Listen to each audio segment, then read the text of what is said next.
सरांना त्यांच्या रूमवरून उचललं, इथं गावात मारहाण केली, परत कवट्यात नेलं, कवट्यातही हाणमार केली. सविन्याच्या लोकांना कळू दे की आपण काय आहोत. सविन्याच्या चौकात याला मारू.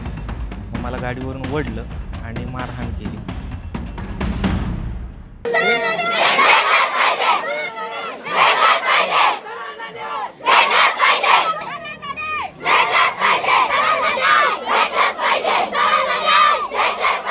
काल रात्री घडल्याप्रमाणे आमचे चव्हाण सर रूमवर झोपले होते. रूमवर झोपल्यानंतर कवट्यातले काही माणसं आले. त्यांनी आमच्या सरांना त्यांच्या रूमवरून उचललं, इथं गावात मारहाण केली, परत कवट्यात नेलं, कवट्यातही हाणमार केली. त्याच्यानंतर परत गावात आणून त्यांनी गावात पण सरांना इतकी हाणमार केली की आमचे सर आम्हाला अक्षरशः ओळखून येत.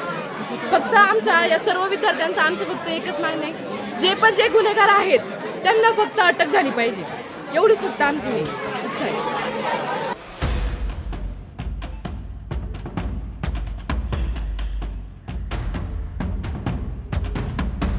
मी झोपलेलो होतो. दरवाजा वाजवल्याच्या नंतर मी दरवाजा उघडला.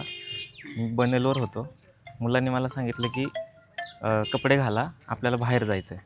मी म्हटलं कशाला जायचं आहे? ते बोलले नाही, एक विषय आहे. म्हटलं कोणता विषय, मला सांगा. ते बोलले की इथं नाही करणार, तुम्ही चला बाहेर. म्हटलं काय विषय ते तर मला सांगा, मग मी येतो. ते बोलले इथं तुम्ही शिक्षक आहात, तुमची इथं इज्जत आहे, इथं तुम्हाला काय नाही करणार, आपण तिकडं जाऊन बघू काय विषय आहे तो. मी आतमध्ये गेलो, टी शर्ट घातल्याच्या नंतर काही जण रूममध्ये घुसल्याच्या नंतर त्यांनी लाथाबुक्क्याने मला मारायला चालू केलं. मी त्यांना विचारत होतो की मला का मारताय, मला कळू द्या. ते बोलले, काहीच बोलत नव्हते. मग नंतर अजून मुलं आली आणि ते बोलले तू इथं कसं नोकरी करतो, काय करतो, तुझ्याकडे बघतो आम्ही, तुझा बरोबर कार्यक्रम लावतो. मग त्यांनी मोकार मारहाण केली. तिथून वडलं, बाहेर रूमच्या बाहेर काढलं.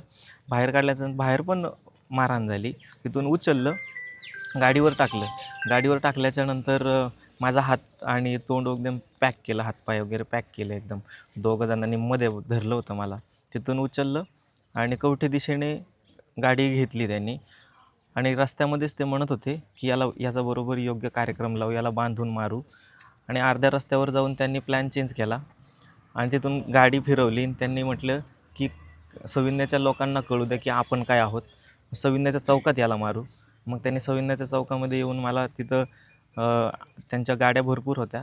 मग मला गाडीवरून ओढलं आणि मारहाण केली.